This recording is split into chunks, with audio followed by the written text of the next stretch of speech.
Boa noite a todos, a graça e a paz, amém? Boa noite também àqueles que nos acompanham de casa, que também seja um tempo agradável, um tempo abençoado, um tempo de culto na presença de Deus. Então não permita que outras janelas venham impedi-los de ouvir a palavra de Deus nessa noite. Queridos, nós temos conversado esse mês, conversamos domingo passado sobre esta série de mensagens, Entre Deus e Eu, conversas que restauram. Domingo passado nós falamos sobre a realidade do nosso pecado e a necessidade de clamarmos por perdão, clamarmos pela misericórdia de Deus. Conversas entre nós e Deus que restauram. Então a primeira conversa que nós entendemos necessário ter com Deus é exatamente o nosso pecado, pedir perdão pelos nossos pecados, na certeza, como nós ouvimos no começo do culto hoje, na certeza da misericórdia, da graça e desse perdão oferecido em Cristo Jesus. Então nós daremos continuidade a esta série de mensagens, Entre Deus e Eu, conversas que restauram. Só explicar o que está acontecendo, estou olhando para o Giba e não para mim aqui. Nós vamos começar todos os cultos com o ar condicionado ligado no momento do louvor, para que nós possamos fechar todas as janelas e assim evitar então qualquer tipo de complicação com o som vazando em relação aos vizinhos. Então terminando, ainda está meio friozinho, então terminando o ar do louvor, a gente desliga o ar e abre de novo aqui, e aí a mensagem também pode chegar de forma agradável àqueles que estão atentos ao que está acontecendo aqui dentro agora. É uma bênção. Mas graças a Deus a gente pode fazer isso, então por isso chegou aqui, traz a blusinha, começo do culto, terminou o louvor, você pode tirar a blusinha que nós vamos ter aí esse clima um pouquinho mais ameno. Mas voltando, então, Entre Deus e Eu, conversas que restauram. Qual a razão de termos uma série, um tempo para refletir sobre isso? Uma vida baseada em likes. O que nós temos hoje, a realidade do mundo hoje é exatamente expor a vida. A necessidade de expor a nossa vida e a necessidade que nós temos que pessoas acompanhem a nossa vida e curtam a nossa vida, sigam a nossa vida, dê like para aquilo que nós estamos postando. Então o que a gente percebe hoje é uma autoexposição da vida e nós temos por realidade, exatamente por cobrança desse nosso tempo, expor a nossa vida. Nós vamos tomar água num copo diferente, nós postamos a foto com um copo diferente para que as pessoas saibam que nós estamos tomando água num copo diferente. Então essa exposição da vida, isso que o mundo exige de nós, é exatamente uma vida baseada nos likes. Mas quando nós olhamos a década passada, e não sinta-se velho, porque tem apenas alguns anos que passou-se a década passada, e o que se expunha mais exatamente é a ostentação. Era exatamente a tentativa de mostrarmos às pessoas, ou aparentarmos às pessoas, tentando definir quem nós somos por aquilo que nós temos. Então na década passada, vamos pensar um pouquinho mais perto de nós, antes da pandemia, a palavra mais utilizada era ostentação. Nós estávamos ostentando o tempo todo, eis a razão pela qual nós estávamos expondo a nossa vida. Mas veio aí a Covid, veio toda essa realidade da pandemia, desmascarando os nossos ídolos e mostrando que aquilo que nós tínhamos não era uma segurança, não era uma estabilidade, mas ele veio e destronou todos esses falsos ídolos criados pela sociedade. E aí então não se fala mais aí tão presente sobre ostentação, mas se tem uma palavra do momento é empoderamento. Se tem uma palavra que nós temos usado o tempo todo e ouvido o tempo todo, é exatamente a realidade do empoderamento. Não apenas o empoderamento feminino ou das classes que eram consideradas menos valorizadas, mas toda a sociedade hoje, todas as pessoas, o sucesso do coach hoje é exatamente isso, para tentar nos transformar em pessoas empoderadas. E o que significa isso? Ação de se tornar poderoso, de passar a possuir poder, autoridade e domínio sobre. É exatamente esse o contexto que nós estamos vivendo hoje, nessa realidade de pós-pandemia praticamente, a realidade do empoderamento.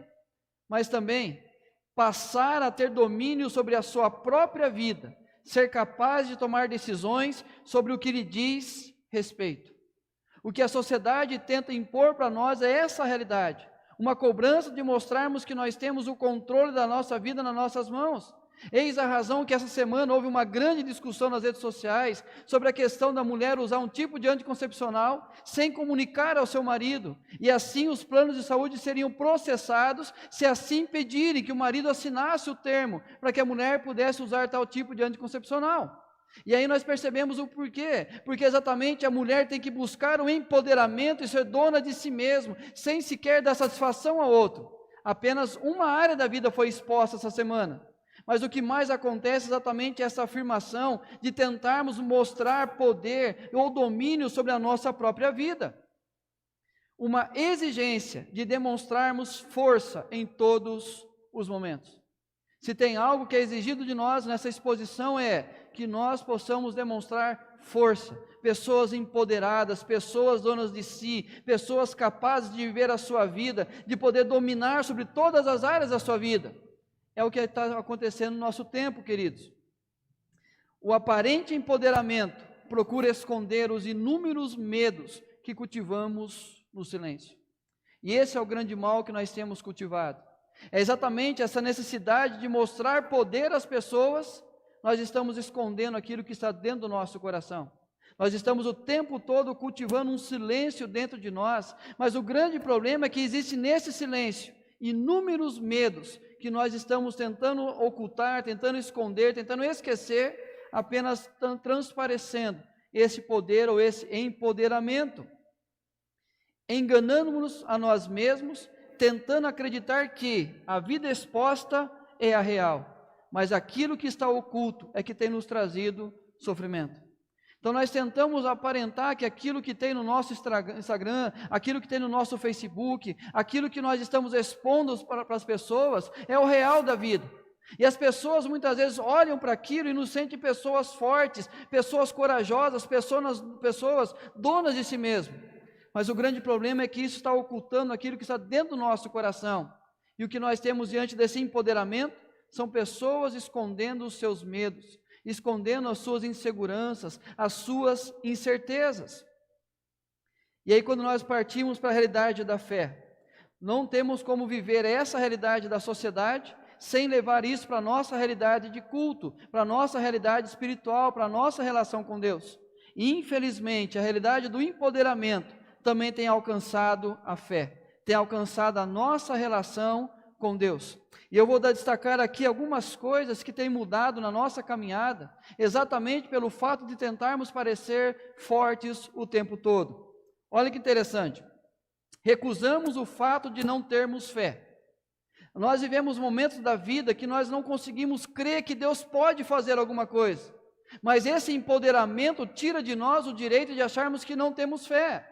Mas diante de situações adversas, situações contrárias, nós passamos a dizer assim, não, imagina, não, eu tenho fé, pastor, eu tenho fé, e acabamos então tentando ser fortes em momentos que nós somos fracos.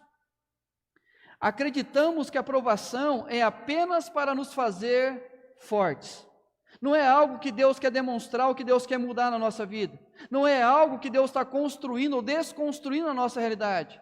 Mas se a aprovação vem, é exatamente para entender que eu sou forte o suficiente para passar por ela.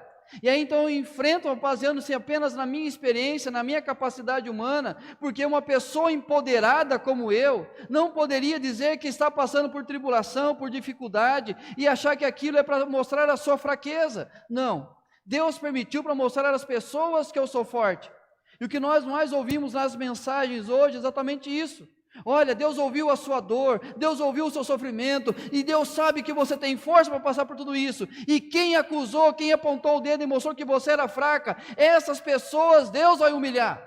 Por quê? Porque nós temos que mostrar forças. Negamos o choro da noite e queremos alegria pela manhã. Nós sabemos que pela manhã vem a alegria, mas pelo fato do empoderamento, quantos de nós temos negado as nossas dores? Temos negado as nossas fraquezas. Pedimos o pão de cada dia, mas não reconhecemos a fome. Queridos, nós vivemos essa realidade de esbanjar, essa realidade de achar que tudo está no nosso controle, que nós temos poder para conquistar qualquer coisa que os nossos olhos possam ver, que a nossa vida possa desejar. E aí então nós falamos, Deus, me dá o pão de cada dia, mas eu não reconheço a fome que eu estou vivendo, e a necessidade que eu tenho de Deus me dar aquele pão. porque eu não posso demonstrar também fraqueza nessa área da minha vida. Eu preciso parecer alguém empoderado também nessa realidade. Oramos falando da crise, mas não descansamos na graça. Nós falamos o que está acontecendo no mundo, ou o que está acontecendo em casa, ou dentro do nosso coração. Mas pela realidade desse empoderamento em relação à nossa fé, nós não estamos descansando na graça de Deus. O que nós estamos tentando fazer, ou estão tentando nos inculcar isso, é que nós somos fortes o suficientes para não precisar depender de Deus. Somos levados a focar em nossas forças e não encarar os nossos medos. E esse é o grande mal que nós estamos permitindo que entre no coração de cada um de nós. É esse grande mal que tem afetado as pregações do nosso tempo, tentando o tempo todo apenas destacar o que nós somos capazes de fazer, mas não demonstrar a nossa incapacidade humana, e por isso depender de um Deus gracioso, de um Deus misericordioso, de um Deus que pode transformar a nossa história, e um Deus que pode cuidar daquilo que está mais profundo no nosso coração. E aí nós vamos entender, queridos, o quanto que isso tem afetado a nossa relação com Deus. Eis a razão que tantas pessoas deixam de orar, o que está dentro do seu coração, porque não pode demonstrar fraqueza, e lutam com a própria realidade do seu coração. Aparentamos ser mentalmente fortes e emocionalmente estáveis, mas guardamos no mais íntimo do nosso ser os medos que nos atormentam e abalam. Quem já ouviu essa expressão, mentalmente forte? Ou a questão de emocionalmente estáveis. E assim nós precisamos ser. O grande problema de aparentar essa realidade é que dentro de nós existem medos que nos atormentam e nos abalam. Existem medos que nós tentamos disfarçá-los. Existem medos que nós tentamos escondê-los para apenas expor algo que não faz parte da nossa realidade. Pois fraqueza e falhas não se publicam, então não se trata. Se nós não podemos expor os nossos medos, eles não serão tratados. Se nós acreditarmos que aquilo que nós estamos expondo às pessoas é a realidade da vida, aquilo que está no mais profundo do nosso coração não vai ser tratado.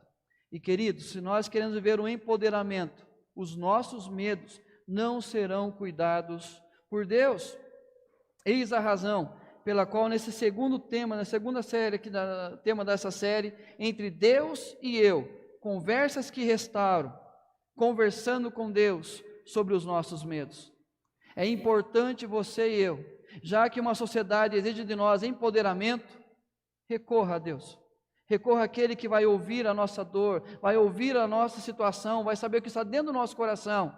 É o lugar que nós iremos tratar os nossos medos. E o texto, Salmo 27, verso 1 ao verso 3.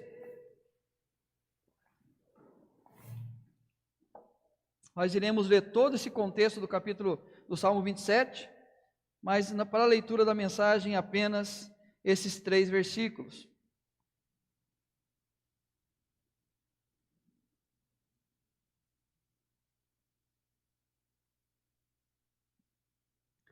Salmo 27, 1 ao 3. O Senhor é a minha luz e a minha salvação. De quem terei medo? O Senhor é a fortaleza da minha vida. A quem temerei? Quando malfeitores me sobrevêm para me destruir, meus opressores e inimigos, eles é que tropeçam e caem. Ainda que um exército se acampe contra mim, não se atemorizará o meu coração. E se estourar contra mim a guerra, ainda assim terei confiança. O salmista começa o primeiro versículo aqui questionando: de quem terei medo, a quem temerei? E ele termina o versículo 3 dizendo: ainda que as coisas aconteçam, tudo saia do controle, ainda assim terei confiança. Aparentemente nós encontramos aqui a vida de Davi, alguém exatamente empoderado de tal forma que nada poderia dar medo a ele, que nada poderia abalar as suas estruturas. Um homem poderoso, um homem com um exército, um homem que era capaz de enfrentar os inimigos, um homem que tinha um histórico extremamente favorável a ele quanto à exposição que ele poderia fazer da sua vida. Talvez uma leitura rápida desse salmo, nós iremos encontrar um homem extremamente corajoso, um homem extremamente empoderado, um homem que seria o referencial do nosso tempo. Mas quando nós lemos todo o contexto do salmo, Nós vamos perceber que diante das pessoas ele aparentava ser alguém poderoso, mas quando ele se recorria à presença de Deus, numa conversa pessoal com Deus, era onde ele ia expor todos os seus medos. Situações que amedrontavam Davi nesse contexto: ação de malfeitores, a fala de falsas testemunhas, uma provável guerra contra ele, um ataque surpresa de um exército inimigo. Quando você lê o contexto do Salmo, é essa a realidade que Davi está expondo, aonde os malfeitores se levantavam, falsas testemunhas tentavam levantar falsas acusações contra ele, e ele estava a qualquer momento sabendo que levantaria uma guerra contra ele. A sua posição exigia coragem.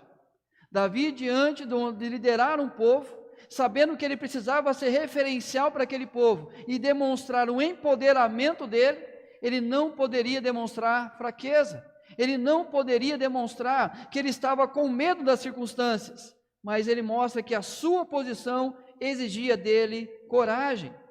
Quando nós trazemos para a nossa realidade situações que nos amedrontam, primeiro, a própria consciência de nossas fraquezas. Queridos, quando nós nos deparamos com a realidade da nossa fraqueza, isso provoca medo em cada um de nós. Quando nós olhamos essa realidade da Covid, quantos medos surgiram dentro de nós, seja da própria vida, seja de perder alguém, ou a realidade de enfrentar uma situação financeira adversa. Quantos de nós vivemos essa realidade dando consciência de quem nós somos, e entendendo as nossas limitações, e por entender isso, nós passamos a ter os nossos medos. A contínua exigência de sermos fortes. Nós enfrentamos situações e muitas vezes questionamos por que pessoas não nos ligaram, por que pessoas não se preocuparam com a gente, porque o tempo todo exige de nós sermos fortes. As pessoas olham para nós e enxergam em nós muitas vezes pessoas que são fortes. Então essa exigência que se cobra de nós também gera medo. E se descobrirem as minhas fraquezas? E se descobrirem as minhas limitações? E se eles souberem que eu não sou tão forte assim? A possibilidade de enfrentamentos solitários. Davi vai falar sobre isso no Salmo, e a realidade da nossa vida. Nós temos medo diante de situações que nós sabemos que não poderemos contar com outras pessoas. E aí isso vai provocar o medo. O fato de nossa fé ser pequena demais, ou mesmo ausente. Queridos, nós somos super crentes quando as coisas estão boas, quando tudo vai bem. Mas diante de uma situação contrária, de uma negativa da vida, diante de uma circunstância que nós irá mostrar que é mais forte do que nós podemos aguentar, nós perdemos a fé, ou a nossa fé se torna pequena demais. E nesse momento o medo surge. É hora que a fraqueza nossa é exposta. E aí, o grande problema é, o nosso mundo exige de nós coragem. Assim como o mundo de Davi exigia dele coragem, da mesma forma, entendendo os nossos medos, mas nós vivemos numa realidade onde o empoderamento é a palavra do momento. E aí essa realidade exige que você e eu sejamos fortes o tempo todo. Então a questão é, como Davi lidava com seus medos? Como alguém que era exigido dele empoderamento, ele lidava com seus medos? E como você e eu, diante de uma sociedade que cobra de nós pessoas fortes, como que nós poderemos lidar com os nossos próprios medos? E Davi fala do maior medo que todos nós temos. Porque se meu pai e minha mãe me desampararem, essa é a realidade maior que pode acontecer na nossa vida. Os amigos, a família, muitas vezes podem se afastar de nós, mas o medo profundo daqueles que estão perto, daqueles que nós crescemos com a proteção, aqueles que o tempo todo estavam ali atentos para a nossa realidade. Então Davi fala assim, ainda que meu pai e minha mãe me desamparem, apesar de eles poderem me abandonar, mesmo numa circunstância que eu não possa confiar neles, ele diz, o Senhor me acolherá. Então, diante da realidade da fraqueza que ele encontra-se, e diante do empoderamento que é exigido dele, ele pode enfrentar a situação mais gravíssima da sua vida, mas ele pode demonstrar quem é que vai o acolher. E aí nós entendemos que Davi vai conversar com Deus sobre os seus medos. O que Davi faz, a decisão de Davi, não é expor diante das pessoas os seus medos, as suas fraquezas, diante daquilo que exigia dele a sua força. Mas ele sabe exatamente aonde ele pode recorrer, aonde ele pode se refugiar, aonde ele pode expressar cada um dos seus medos, e dessa forma ele não vai ser julgado ou condenado, pelo contrário, ele vai ser cuidado, tratado por Deus, e assim como o próprio apóstolo Paulo nos ensina, dizendo que quando eu sou fraco é que sou forte, porque o poder de Deus se aperfeiçoa na minha fraqueza. Então, quando nós reconhecemos os nossos medos diante daquele que conhece a nossa estrutura, é nesse momento que Ele muda a nossa história, é nesse momento que Ele concede força a cada um de nós, não uma força baseada em nós mesmos, mas uma força firmada na graça, na misericórdia e no cuidado de Deus. Então, nós precisamos, para conversar com Deus sobre os nossos medos, primeiro, queridos, é preciso viver uma transformação em nossa teologia. Se nós queremos conversar com Deus sobre os nossos medos, nós temos que repensar a nossa teologia, a maneira que tem se inculcado em nós a realidade de sermos super crentes, pessoas que nasceram para ser cabeça e não ser cauda, pessoas que podem tudo naquele que o fortalece, pessoas que nada vai abalar. Nós temos que rever a nossa teologia, e nós temos que não nos contaminarmos com aquilo que tem sido pregado mundo afora ou infelizmente igreja dentro. Olha o que Davi diz: ainda que um exército se acampe contra mim, não se atemorizará o meu coração, e se estourar contra a minha guerra, ainda assim terei confiança. É interessante que Davi tem uma pergunta central no seu salmo. A pergunta central é: de quem terei medo? Ou a quem temerei? Ele levanta essa pergunta, ele começa o salmo levantando esse questionamento. Ele então sabe que tem os inimigos querendo atacar, tem pessoas que estão o traindo, que estão próximas a ele. Ele sabe que ele não poderia contar com muitas pessoas, ele sabe a sua estrutura, ele pergunta: a quem eu vou temer? E aí então é interessante que a partir desta pergunta, ele constrói a sua teologia. A partir dessa pergunta, ele vai entender a maneira que ele pode comunicar-se com Deus, e aí então vai definir a sua cosmovisão, de tal forma que vai ser levado a fazer uma teologia, não de forma errada de fazer teologia, fundamentar-se no que nos provoca o medo, e aí uma teologia antropológica, é focado totalmente em nós, no homem. O grande problema da teologia moderna é que é focado totalmente em nós, é tentando encontrar em nós mesmos forças para reagir, forças para sair daquela situação.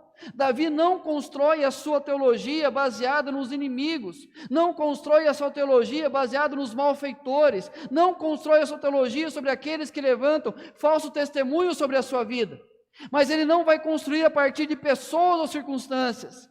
E o grande problema é que muitos de nós, ou essa sociedade toda, tenta construir essa realidade, a sua confiança em Deus, baseando a sua própria realidade. E é por isso que tantas vezes nós temos um medo que as coisas não vão mudar, que Deus não pode fazer, porque nós trazemos Deus para o nosso contexto. Ou seja, nós interpretamos Deus a partir de nós mesmos. Nós aprendemos alguns domingos atrás, quando Deus manda o povo entrar na terra prometida, e aquilo causa um pavor, causa um medo neles, porque eles fazem uma teologia a partir deles mesmos. Nós não temos forças para vencer. Mas Josué e Caleb fazem uma teologia de forma diferente, não baseando em si mesmo, mas a teologia. A resposta é: em quem confiarei? A pergunta central de Davi, de quem terei medo? A resposta é: em quem confiarei? E aí nós entendemos a teologia correta, forma correta de fazer teologia, fundamentar-se nos atributos de Deus. É a teologia teocêntrica. Não é o homem o centro, mas é Deus. Não somos nós, mas é Deus. Não é a nossa capacidade, não é o nosso empoderamento, mas é o poder de Deus. E Davi, nesse contexto, ele fala que Deus é a sua luz de salvação, é a sua fortaleza, é o auxílio e o acolhedor. Ele sabia que o inimigo estava atacando, ele sabia dos seus medos, das suas angústias, mas ele sabia exatamente quem era o Deus a quem ele servia, e exatamente o que dava confiança a ele. Ainda assim terei confiança, mesmo que se acampe ao redor de mim um exército, a mesmo que levante tribulações, circunstâncias contrárias, por mais que o vento seja forte, eu vou confiar. Não que eu tenho força em mim, que eu sou uma pessoa empoderada, não. Mas eu sei o Deus a quem eu sirvo. Eu sei o Deus a quem eu posso recorrer, porque Ele é a minha luz e a minha salvação, Ele é a minha fortaleza, Ele é meu auxílio, e esse Deus é o meu acolhedor. Queridos, se nós queremos construir uma conversa com Deus sobre os nossos medos, tira qualquer tipo de teologia errada, centrada em si mesmo. Para de olhar para si para tentar interpretar Deus. Começa a conhecer a Deus e você conhecerá a si mesmo. A partir daí, é preciso mudar a abordagem de nossas orações. Olha o que o Salmo diz: ouve, Senhor, a minha voz, eu clamo, compadece-te de mim e responde-me. Ao meu coração me ocorre, buscai a minha presença. Buscarei, pois, Senhor, a tua presença. A partir do momento que eu entendo que a visão é daquilo que Deus é e não do que eu sou, a minha abordagem nas orações será diferente. Abordagem errada, triunfalismos. Se há uma oração feita hoje no nosso tempo, são orações triunfalistas. Que Deus vai dar vitória, que Deus vai fazer isso, Deus vai fazer aquilo, que nós somos o povo de Deus e a porta do inferno não veio prevalecer contra nós, e aí então nós teremos o mundo à nossa disposição. E Deus se torna aquele que é o nosso servo, aquele que submete às nossas vontades, aquele que está sujeito ao nosso interesse. E a partir disso, então, nós somos apenas triunfalistas, donos da verdade, pessoas poderosas demais. Mas, olha o que o Davi diz: orar é buscar refúgio, pois no dia da adversidade, Ele me ocultará no seu pavilhão, no recôndito do seu tabernáculo, me acolherá. Elevar-me-á sobre uma rocha. Davi não está falando aqui que Deus dará poder a ele para sair sozinho e enfrentar um exército. Ele não está pedindo a Deus que Deus coloque poder sobre ele, para ele poder vencer o inimigo, não. O que Davi faz diante dos seus medos é mudar a abordagem da sua oração, e ele sabe que ele precisa naquele momento de esconderijo. Ele precisa de um lugar que ele possa se refugiar, um lugar que ele possa ser acolhido e protegido. Nós precisamos entender, queridos, que na nossa oração, nós estamos buscando refúgio em Deus, nós estamos buscando socorro em Deus, nós precisamos enfrentar os nossos medos, mas protegido por aquele que vai nos acolher, que vai nos abraçar. E aí nós entendemos que a abordagem correta é clamar por compaixão. Não é fazer orações triunfalistas, achando que nós iremos conquistar algo a partir da nossa capacidade, mas são orações que clamam por compaixão. Ele diz: Senhor, ouve a minha voz, eu clamo, compadece-te de mim, tenha compaixão. E literalmente compaixão é sentir a dor do outro, é sentir a dor que o outro está sentindo, é exatamente ver a miséria que o outro está vivendo, e isso é compaixão. Então o que Davi faz nesse momento aqui ao falar com Deus é: Senhor, sinta a minha miséria, sinta o meu sofrimento, sinta as minhas dores e se compadece, tenha compaixão de mim, entenda que eu estou sofrendo absurdamente e eu estou com medo daquilo que se levanta contra mim, mas que o Senhor possa clamar, possa dar compaixão. E orar então é pedir ajuda. Olha o que ele diz: não me escondas, Senhor, a tua face, não rejeites com ira o teu servo, tu és o meu auxílio, não me recuses, nem me desampares, ó Deus da minha salvação, porque se meu pai e minha mãe me desampararem, o Senhor me acolherá. Mudar a abordagem das nossas orações é deixar qualquer sentimento triunfalista de lado, entender que nós precisamos clamar por compaixão. Então, diante dos nossos medos, não temos que aparentar pessoas poderosas diante de Deus. Não adianta chegar diante de Deus e falar: Deus, eu consigo, eu estou forte, eu sei que eu vou passar por tudo isso. Nós não vamos, nós não temos condições, nós não temos forças mais para passar, nós não temos mais ânimo para levantar de manhã e enfrentar mais um dia. E aí então Deus conhece o mais profundo do nosso coração, e conversar com Deus sobre os meus medos é exatamente buscar refúgio nele e pedir ajuda.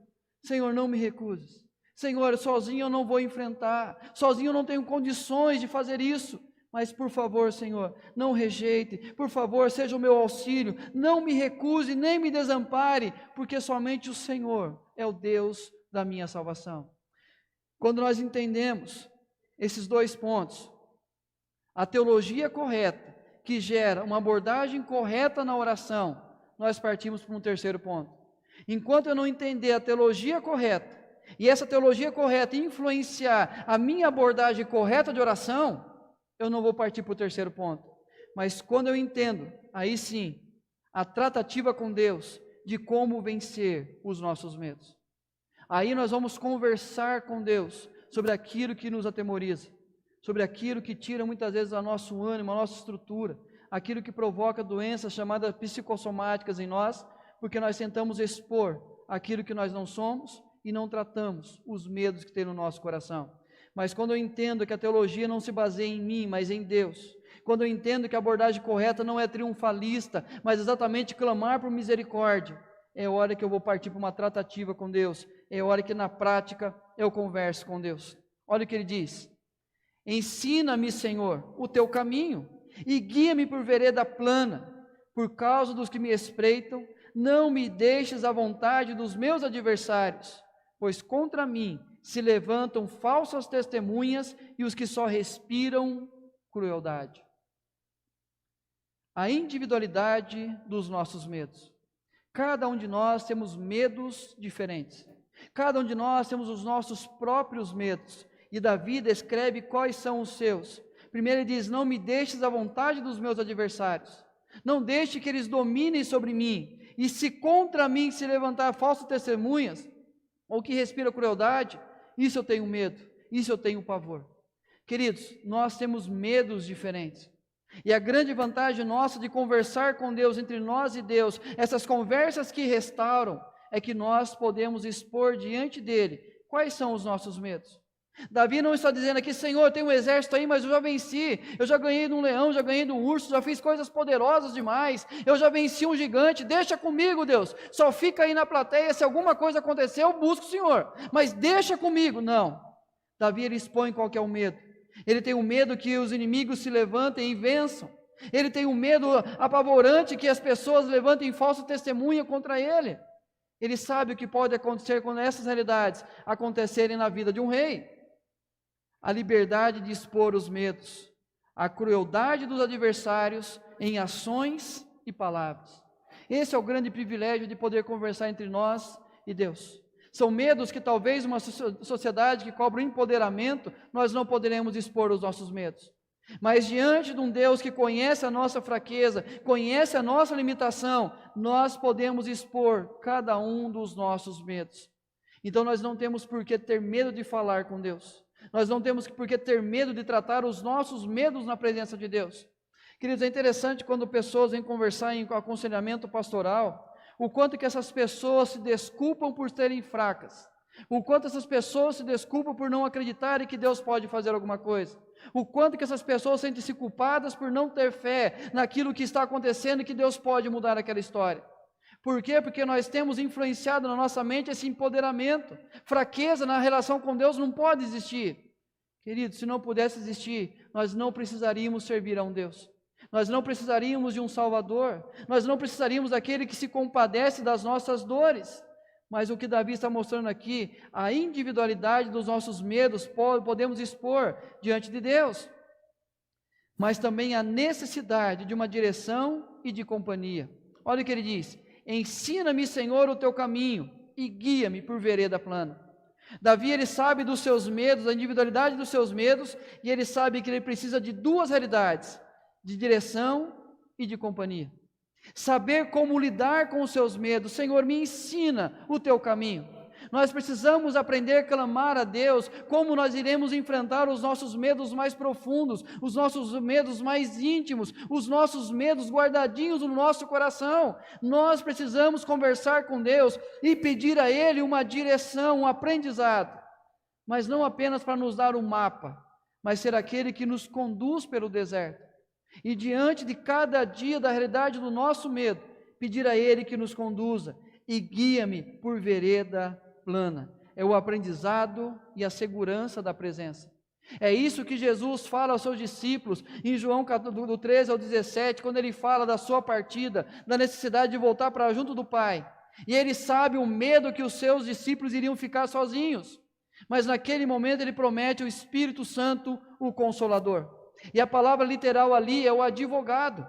E naquele contexto, o advogado andava do lado do seu cliente. E aí, então é aquele que o defendia, aquele que dava a ele a resposta, aquele que o protegia do ataque dos inimigos. E é isso que Jesus está dizendo então aos seus discípulos: eu vou, mas não vou deixar vocês órfãos, mas eu darei o outro Consolador, eu darei aquele que é da mesma essência, e ele vai caminhar com vocês, ele estará dia a dia com vocês, guiando o passo de vocês. E dia a dia, como João vai responder na sua carta, é ele quem vai nos instruir, é ele quem vai nos ensinar, é ele quem vai apontar para nós a direção.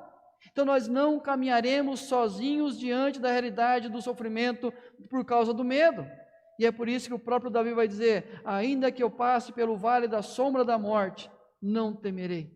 Porque ele sabe quem está com ele, e ele sabe quem está com ele vai conduzi-lo a passos verdejantes, vai conduzir a ele ao sossego, a águas tranquilas. Por quê? Não porque ele é merecedor, porque ele é capaz de fazer por si mesmo, não.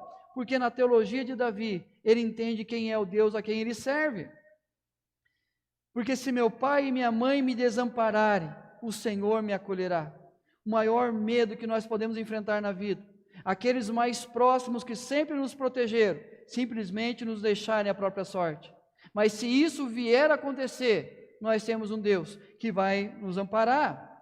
Conversando com Deus sobre os nossos medos, é preciso ver uma transformação em nossa teologia. Isso muda a nossa abordagem da oração, e aí então nós entendemos que a nossa tratativa com Deus é pedindo sabedoria, companhia, socorro e direção. Eu creio que verei a bondade do Senhor na terra dos viventes. Ele fala toda a lista de medo que ele tem, ele expõe cada uma das circunstâncias, mas ele tem uma convicção no coração dele. Por mais que ainda se levante o inimigo, por mais que levante falsas testemunhas, por mais que se levante malfeitores, por mais que venham contra mim com ações e palavras, eu creio que verei a bondade do Senhor na terra dos viventes. Provavelmente Davi estava nesse momento refugiado em alguma caverna, em algum local distante, e o grande anseio dele era estar no templo, era estar na presença do seu Deus, adorando com todo o seu povo a presença desse Deus. E naquele momento ele estava impedido, e aí então ele pede: Senhor, uma coisa eu peço e a buscarei, que eu possa habitar nos átrios do Senhor todos os dias da minha vida. E ele sabia que o inimigo estava à porta, situações o impediam de estar no templo, mas ele sabia que Deus estava no controle de todas as coisas, e os seus medos seriam vencidos, porque Deus estaria com ele. E ele diz: eu creio que verei a bondade do Senhor na terra dos viventes.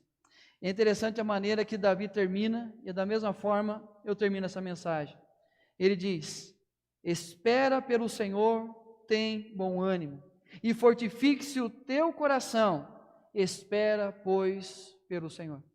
Diante dos medos que ele vive, ele só tem uma atitude: recorrer àquele que pode socorrê-lo. Diante de uma exigência de empoderamento, Davi demonstra suas fraquezas numa conversa pessoal com Deus. E aí dessa experiência ele tira uma lição para a nossa vida, e ele diz: espera, tem bom ânimo, e fortifique-se o teu coração, espera, pois, pelo Senhor.